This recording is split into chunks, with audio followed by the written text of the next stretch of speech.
The phrase Tom, Dick and Harry is a placeholder for multiple unspecified people. Tom, Dick or Harry plays the same role for one unspecified person.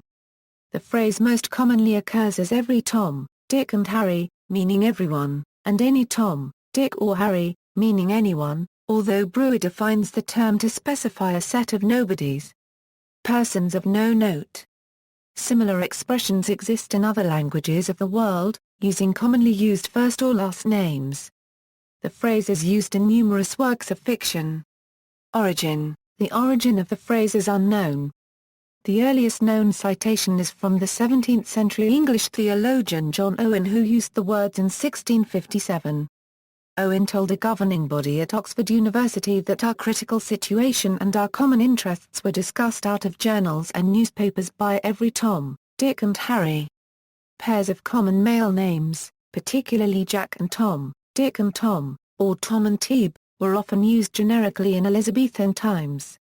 For example, a variation of the phrase can be found in Shakespeare unregistered trademark S. Henry IV, Part 1, I am sworn brother to a leash of drawers, and can call them by their names, as Tom, Dick, and Francis.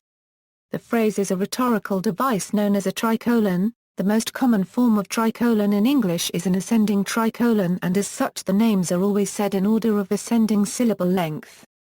Other examples of this gradation include tall, dark and handsome, hook, line and sinker, the good, the bad and the ugly, and so on. In medicine, English-speaking medical students use the phrase in memorizing the order of an artery, and a nerve, and the three tendons of the flexor retinaculum in the lower leg, the T, D, A, N, and H of Tom, Dick and Harry correspond to tibialis posterior, flexor digitorum longus, posterior tibial artery, tibial nerve, and flexor hallucis longus. This mnemonic is used to remember the order of the tendons from anterior to posterior at the level of the medial malleolus just posterior to the malleolus. Cultural influences. Tom, Dick and Harry is widely used throughout culture, so it is beyond the scope of this article to list every passing mention. However, some notable instances include the 3 Galapagos Island tortoises brought back to England aboard the HMS Beagle by Charles Darwin in 1835, as documented in his book, The Voyage of the Beagle. They were named Tom, Dick and Harry. It was later discovered that Harry was a female and she was renamed Harriet, and lived in captivity in Australia until her death in 2006, aged 175 years.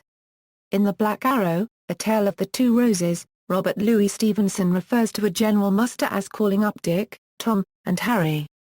In the TV series, Third Rock from the Sun, the 3 lead male characters were called Tommy, Dick and Harry. It is also the name of a Rowan Atkinson sketch, in the form of a eulogy. The 3 escape tunnels used by Allied POWs in the famous Stalag Luft 3 escape were named Tom, Dick, and Harry by the POWs. This nomenclature was carried over to the movie portraying the event as well. See also, Average Joe, Joe Blogs, John Doe, Joe Schmo, J Random Hacker, placeholder name. Notes and references.